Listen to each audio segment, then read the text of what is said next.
La ciudad de Medellín, en Colombia, fue por más de una década la capital del crimen organizado. Ahí nació el temido cartel de la droga que lideró Pablo Escobar Gaviria en un periodo oscuro donde el narcoterrorismo le declaró la guerra al Estado mediante la imposición de la violencia. Sí, hace 21 años Pablo Escobar cayó muerto durante una redada policial y comenzó un proceso de pacificación que hoy da sus frutos. El enviado especial de esta noche tiene un equipo encabezado por Macarena Pizarro, que viajó hasta Medellín para conocer de primera mano la fórmula que aplicaron los colombianos para combatir el crimen organizado y la violencia.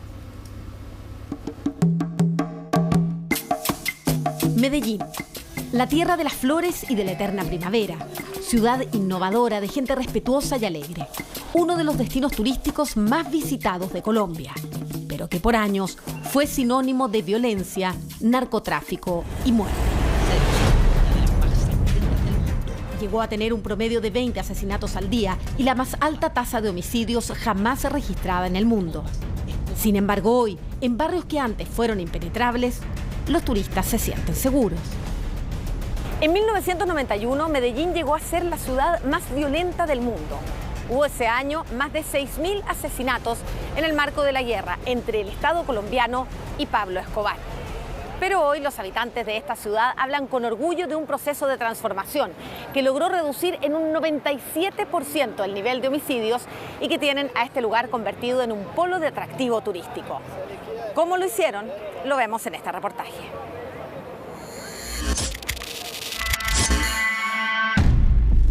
Habían pasado décadas desde que un desconocido, Pablo Emilio Escobar Gaviria, comenzó a construir su imperio en torno a la venta de cocaína y había invertido buena parte de sus ganancias en poderoso armamento que ahora usaba para asesinar policías, jueces, periodistas y candidatos presidenciales, como una demostración de fuerza contra un Estado que amenazaba con extraditarlo a Estados Unidos. Y si ustedes no llegan a ir, le mato a su mamá, a su papá, a su abuela. Y si su abuela ya está muerta, la desentierro y se la vuelvo a matar. Muchísimas gracias. Les habla Pablo Emilio Escobar Gaviria. Sembró el terror haciendo estallar bombas en centros comerciales, bancos, aviones y discotecas. Y de paso, dinamitó la historia de miles de familias y marcó la vida de toda una generación de colombianos.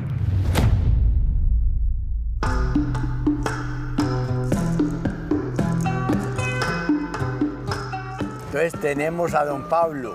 Nació un 1 de diciembre de 1949. Murió un 2 de diciembre de 1993. Tenía 44 años cuando murió. 2 de diciembre que ya pasó, cumplió 30 años de muerto don Pablo. En este momento les tengo noticias. Aquí no falta la gente. Diario viene gente acá. Todos los santos días. ¿Y de dónde vienen esos turistas? México, República Dominicana, Estados Unidos, la Argentina, España. ¿Los colombianos visitan la tumba de Pablo Escobar? Muy poquito. Son los que menos visitan la tumba de don Pablo. ¿Por qué cree usted? No sé. Hemos visto la serie, y aparte que era uno de los tours más visitados en Medellín. Cuando miremos cosas para hacer Medellín, es una de las primeras cosas que te sale. My family really enjoys the series from Netflix for Pablo Escobar, so we're just here to pretty much see it in person. I watched Narcos and I decided to go to Colombia, and if you're here, you need to see it. Yo lo recuerdo de las cosas buenas que hizo, pero también pues toda esa violencia que generó, todos esos grupos armados y toda esa violencia de esa época fue muy dolorosa. Ellos no vivieron eso porque están muy jóvenes. Los que lo vivimos, la vida eso es otro cuento totalmente diferente. O sea, nosotros lo vivimos en sangre propia. Aquí en el año 93 viene un gran número de personas, 5 o 6 mil personas al sepelio de Pablo Escobar, y digamos que se convierte en un lugar muy importante en la historia de Colombia. Tú eres guía turístico. ¿A ti te gusta venir a hacer este tour? ¿No te gusta? Es complicado porque eso en mí genera, digamos, como emociones encontradas. Por un lado, yo no quiero hacerle apología al crimen, pero por el otro lado, sí me gusta que la gente se vaya de Medellín entendiendo un poco las dos versiones de la historia, la que te cuentan en una serie televisiva y la que vivimos las personas que como yo pasamos aquí en Medellín, los 80s y 90s. ¿Cómo es esa versión de la historia?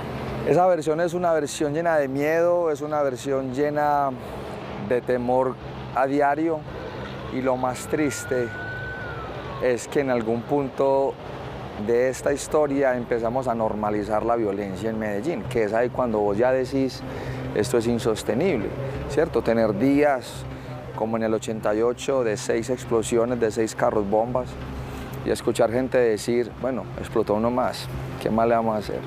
Murieron otras 30 personas. Ya eso se convertía en algo de la cotidianidad de Medellín. La figura de Pablo Escobar sigue siendo tema de controversia en Medellín.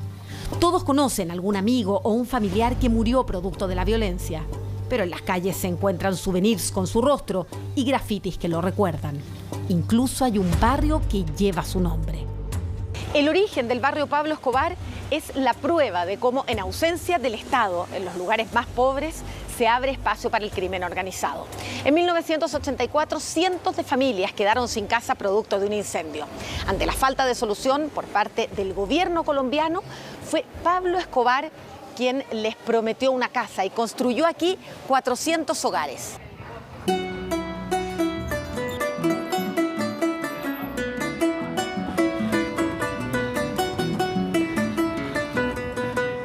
Él se asoció con un sacerdote y otros empresarios y compraron este lote con el fin de sacar la gente de los tugurios. Por eso este barrio se llama Medellín sin tugurios.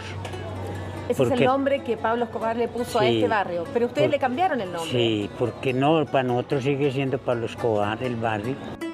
Don Iván es uno de los vecinos más antiguos del barrio Pablo Escobar. Recibió su casa directamente de las manos del narcotraficante y su fidelidad hacia el patrón se mantiene intacta. Él quería ayudarle a la pobreza, él hacía canchas, él hizo por ahí 25 canchas antes de lanzarse a la guerra.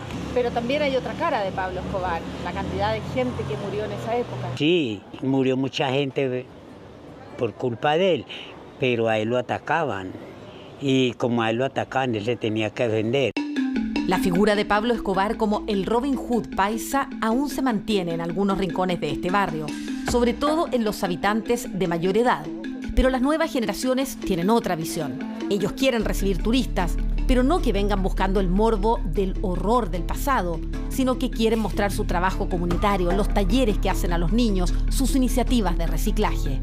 Este monumento se crea en el año 92 por la madre Escobar, haciéndole un homenaje al santo de devoción de ella, que es el Niño Jesús de Atocha. ¿Este no era un santuario para Pablo Escobar? No, decidimos darle color al espacio para empezar a acoger más a los turistas. Y de ahí sacamos los recursos y hacemos programas socioculturales y ambientales con la comunidad. Tú me decías, Cristian, que hay turistas que vienen y no entienden muy bien el mensaje de esto.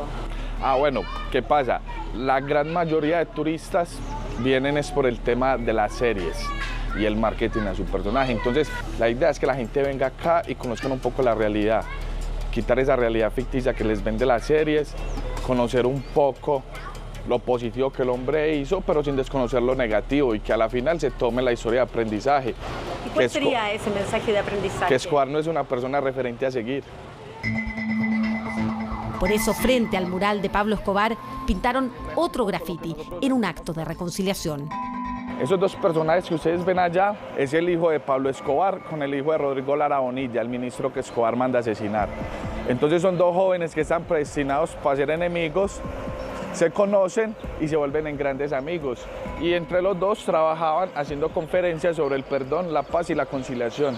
Entonces eso es lo que nosotros le queremos mostrar a la gente. El turismo ha abierto enormes posibilidades, no solo en el barrio Pablo Escobar, sino en toda Medellín. Pero en los 90 era impensable que un turista llegara hasta la que era la ciudad más peligrosa del mundo. Tuvieron que pasar décadas y hubo un trabajo profundo y complejo para que se recuperaran los barrios y se dejaran atrás las muertes. Los expertos hablan de múltiples factores. Medellín tiene la experiencia demostrada de que no se trata de una receta de un solo camino, Se trata de combinar varios factores. Por supuesto, el trabajo social, comunitario, empresarial, lograr que todas las fuerzas vivas de los territorios tengan la capacidad de identificar dónde están concentrados los problemas y allí actuar desde sus diferentes capacidades, pero jamás perder de vista que si no hay un aparato justicia de verdad garantizando que quienes han hecho tanto daño paguen por lo que hacen, no desde una visión vindicativa, sino desde una visión justamente de justicia, pues vamos a perder la oportunidad de que eso se sostenga en el tiempo. Ustedes han hecho un proceso con las bandas criminales, han dialogado con ellos. Nosotros estamos más bien acostumbrados a que se aparta a los delincuentes y que no se habla con ellos. ¿Por qué los han incluido en este proceso? Bueno, cuando se aparta y no se habla con ellos, el tema no se resuelve. El tema hay que resolverlo. Cuando se les elimina, el negocio sigue vivo, porque si no lo tiene Pedro, lo tiene Juan. No negociar, no establecer una transacción con ellos, pues es estúpido en el sentido de que no hay otra manera de resolver las cosas porque son un poder real, porque el poder de la fuerza pública frente al narcotráfico ha estado fundamentalmente cooptado.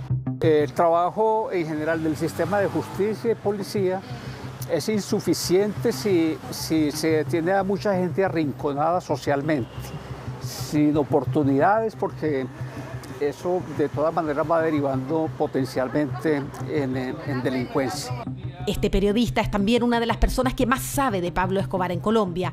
Es el autor de La parábola de Pablo, el libro que inspiró la serie Narcos. Pablo Escobar nos destruyó la ciudad, nos aisló y ahora viene mucha gente a buscar la historia de Pablo Escobar. Yo no logro entender esa fascinación por un criminal, pero es paradójico. Vienen a buscar la historia en una ciudad a la que no podían venir antes porque ese mito o ese héroe impedía que se pudiera llegar a ella. Si hubiera que elegir una postal para hablar de la transformación de Medellín, sería esta, Comuna 13.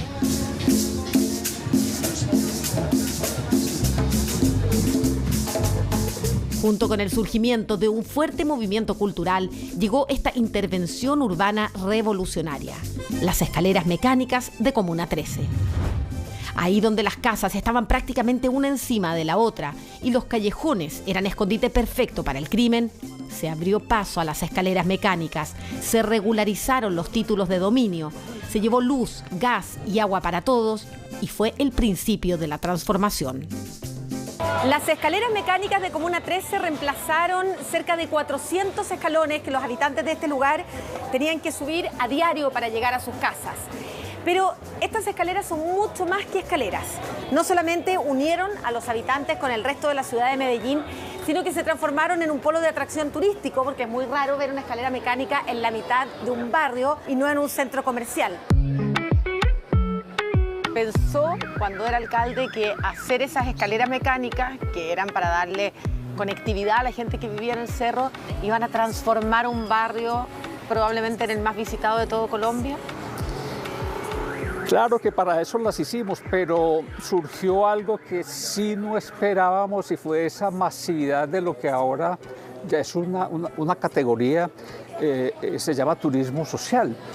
Es bello porque al mismo tiempo una parte de los visitantes son de la propia ciudad, que nunca se atrevían a ir a esos territorios. Y hoy es el barrio más turístico de Colombia. Estamos haciendo esta grabación un lunes a las 11:30 de la mañana. Y miren este gentío. Todo lo que vas a ver es cultura, arte, educación, emprendimientos sociales, innovación y la ventaja. Te diría que el 90%, 95% de todos los negocios que ves son de propios pobladores del barrio. Hoy hay una economía barrial tremenda, todos viven del turismo, unos como guías turísticos, otros como emprendedores, otros como empleados de los proyectos que han puesto sus vecinos. Pienso en cualquier campamento de Chile, en La Chimba, en Antofagasta. Ese es un barrio informal e ilegal, pero que ustedes solo tienen dos opciones en Chile: tumbarlo, y no hay posibilidad de que lo hagan, o intervenirlo y mejorarlo como esto. Todo este barrio era ilegal, todo este barrio fue de ocupación informal, ninguna de las casas tenía escritura, pero asumimos que cuando un problema no tiene solución hay que cambiar de problema.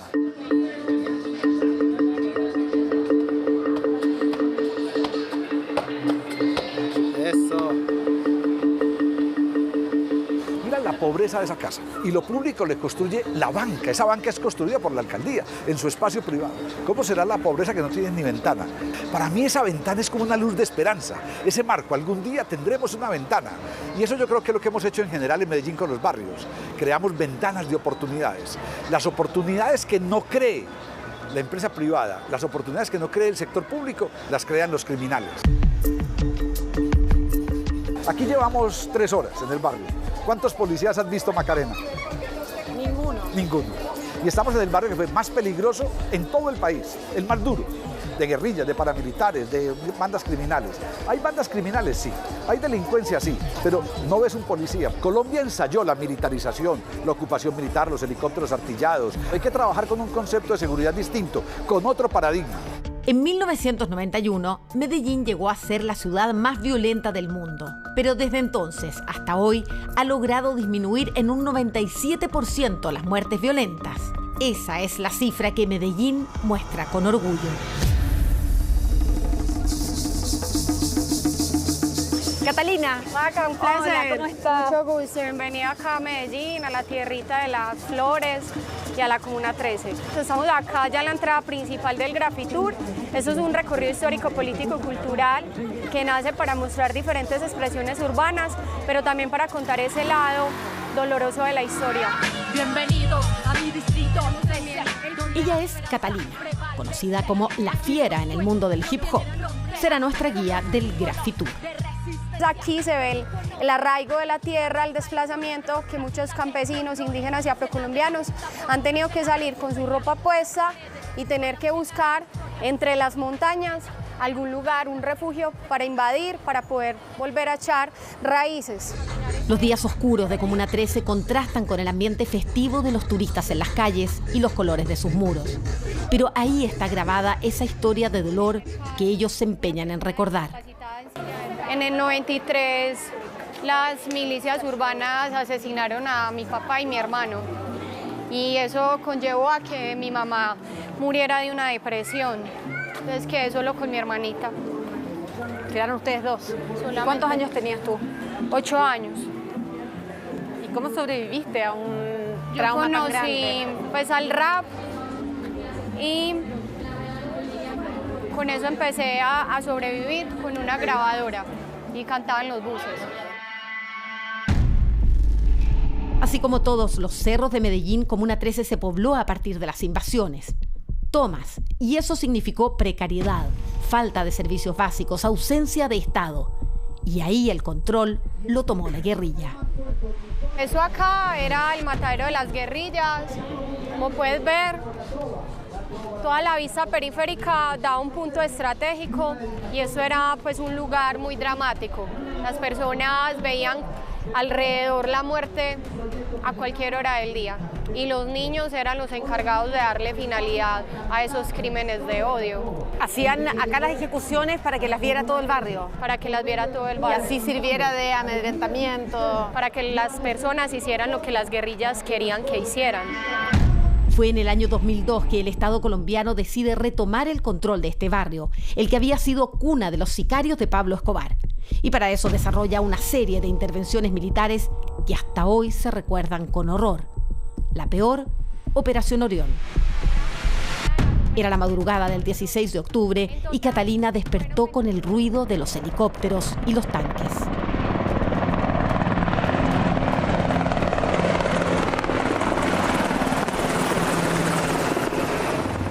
Recuerdo que eran más o menos las 3 de la mañana y empezó un bombardeo con 2 helicópteros Black Hat que están representados con 2 colibríes.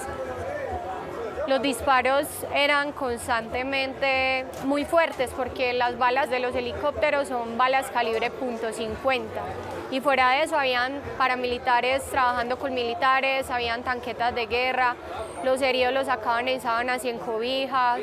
Entonces sí fue algo muy grave de ver cadáveres por todas partes. Y la Operación Orión lo que declaró fue que lo que quería era eliminar a esa guerrilla, sacarla de este lugar. ¿Lo logró? Lo logró, pero nos dejaron un mal más fuerte, nos dejaron al paramilitarismo aquí y por eso empieza la desaparición forzada de muchas personas que fueron entregadas como parte de las guerrillas sin serlo, con tal de llevar cifras conocidas como falsos positivos.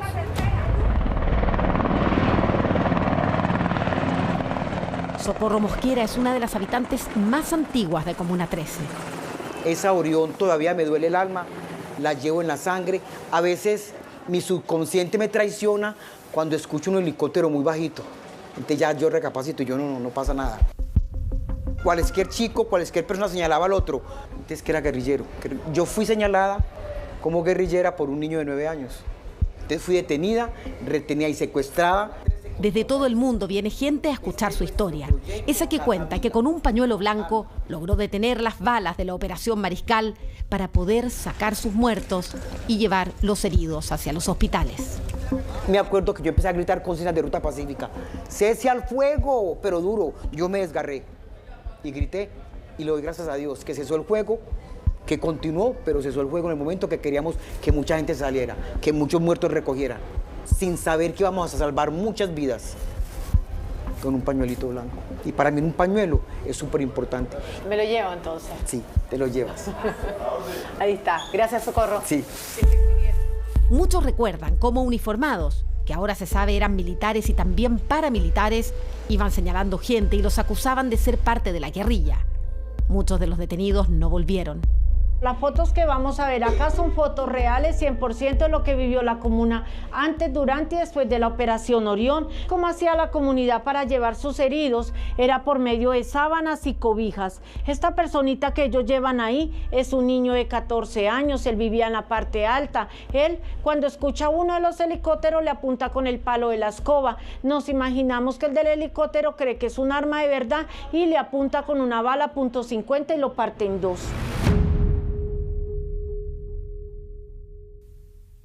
Y este mural exhibe los rostros de quienes nunca volvieron.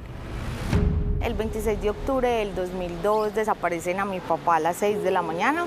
Llegan unos hombres preguntando por él, mi mamá sale, pues le dicen que lo llevan a una reunión, pero que en la tarde lo regresarían.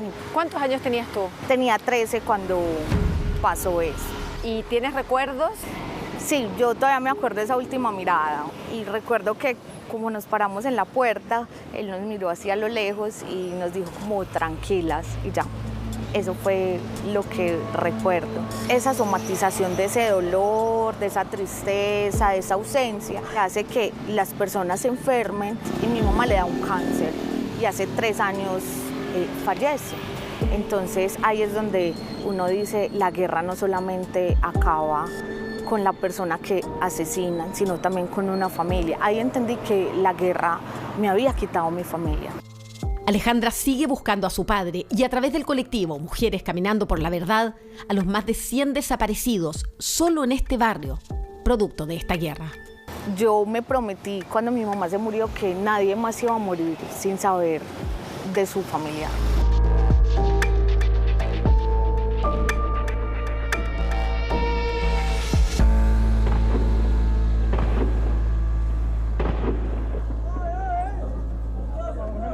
Lo que pasó en Medellín es que nosotros tocamos fondo.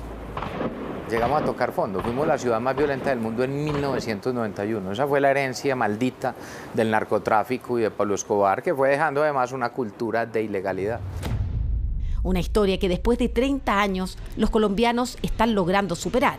Pero nadie se engaña. El crimen organizado sigue existiendo y aún controla algunos barrios. Actualmente Medellín tiene 16 comunas, 249 barrios. En este momento, por ejemplo, acá al frente tenemos que es una comuna que tiene una organización que es Robledo. Por el sector de allá tenemos otras organizaciones como los Mesa, los Chatas, también tenemos otras que son los Trianas y por el sur tenemos una organización que es la Unión. Estas organizaciones para poderse mantener recurren a afectaciones a la ciudadanía como la venta de microtráfico, de estupefacientes, extorsiones. Hoy uno de los mayores problemas es justamente la extorsión, especialmente a pequeños comerciantes, tanto que se ha creado una policía especializada antisecuestro y antiextorsión para poder combatirla. Una vez la justicia, la policía, logra, que eso es algo que de pronto ha funcionado en Medellín, se logra la afectación de organizaciones criminales, también los organismos deben ingresar, deben hacer trabajos de prevención, trabajos urbanísticos, trabajos de hacer presencia permanente en los barrios, de manera que si se judicializa, pues que haya una capacidad instalada de que ese sector no va a seguir siendo afectado. Si no se hace esa afectación, ¿qué puede pasar? Podemos sacar nosotros un número determinado de personas que están afectando a la ciudadanía, pero si les dejamos los bienes, pues vienen otras personas y con esa infraestructura financiera van a continuar delinquiendo. Lo primero, en mi concepto, no se puede negociar con las estructuras criminales. A las estructuras criminales hay que someterlas y para eso necesitas un Estado fuerte.